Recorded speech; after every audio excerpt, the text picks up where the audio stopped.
साथियों 8 दिन हो चुके हैं।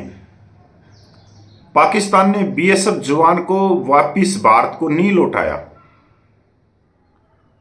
बीएसएफ उनसे संपर्क करने की कोशिश कर रही है, फ्लैग मीटिंग के लिए बुला रही है, इशारे कर रही है, पर पाकिस्तान रेंजर्स कोई भी जवाब, कोई भी प्रतिक्रिया बीएसएफ को नहीं दे रहे। इससे और चिंता बढ़ रही है देश में कि हमारे बहादुर जवान को अभी तक वापस क्यों नहीं लौटाया।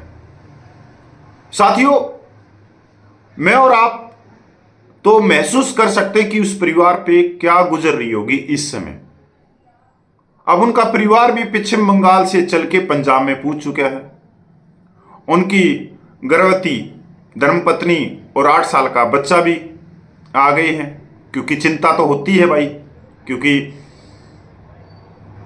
उनका पिता पाकिस्तान की कैद में है और आप सब ने भी देखा है।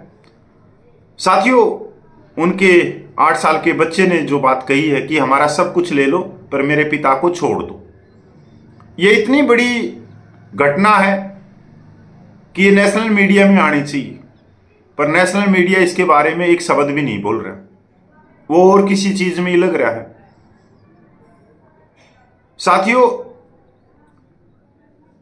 पहलगाम के अगले दिन 23 अप्रैल को बीएसएफ जवान फिरोजपुर सीमा के ऊपर किसानों के साथ जो तारों के अंदर फसल होती है उसकी कटाई के लिए उनके साथ में गए थे कि किसानों पे नज़र भी रख लेंगे और उनकी सुरक्षा के लिए। वो एक पेड़ के नीचे बैठ गए, गर्मी ज़्यादा थी। उसी समय पाकिस्तान रेंजर्स ने उनको गिरफ्तार कर लिया, आंखों पे पट्टी बांध दी और उनको अपने साथ ले गए। अब ये नहीं पता वो कहाँ पे लेके गए। ये फोटो तो वहीं से आए होंगे जब सारी मीडिया में चल रहे। साथियों,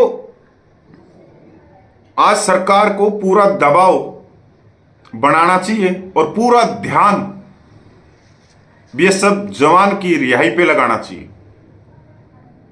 अब पता नहीं वो उसके साथ में क्या कर रहे होंगे, किस तरह से उत्पीड़न कर रहे होंगे, क्या क्या, क्योंकि 7 दिन हो गए। 7 दिन में तो हम महसूस कर सकते हैं कि वो क्या कर सकते हैं।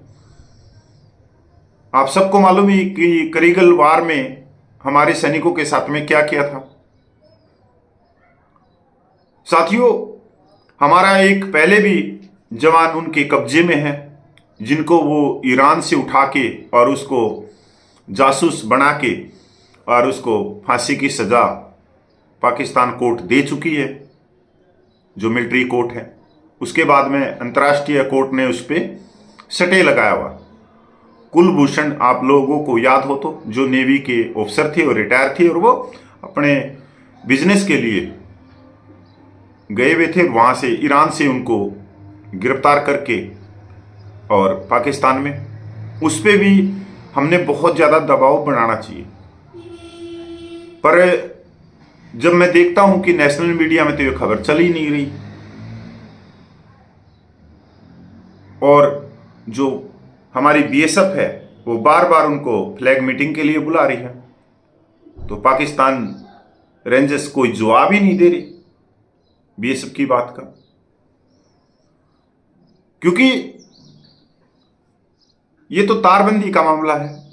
क्योंकि हमारा बीएसएफ जवान कोई उनकी सीमा में नहीं गया, वहां तो फसल पाकिस्तान के भी किसान उगाते हैं, भारत के भी किसान उगाते हैं, वो उनकी सुरक्षा के लिए गया था। और वहां से गिरफ्तार करना ये भी जिनेवा जो कानून है उनका उल्लंघन है सीधा सीधा। भारत सरकार को अंतर्राष्ट्रीय दबाव के साथ में बीएसएफ जवान को जल्द से जल्द वापिस भारत लेके आना चाहिए। मैं माननीय प्रधानमंत्री, गृह मंत्री से भी दरखास्त करता हूं हाथ जोड़ के कि वो जिस तरह से कर सके जो भी करें, पर जल्द से जल्द बीएसएफ जवान को वापिस लेके आ जाए। ये हमारे लिए भी और जवानों के मनोबल के लिए भी। और मैं नेशनल मीडिया को तो क्या कहूं उनकी तो बुद्धि भ्रष्ट हो चुकी है, वो तो किसी और चीज में ही लगे हैं, पता नहीं क्या क्या एजेंडे हैं। तो साथियों नमस्कार, मैं पूर्व सैनिक कपिल पुजी।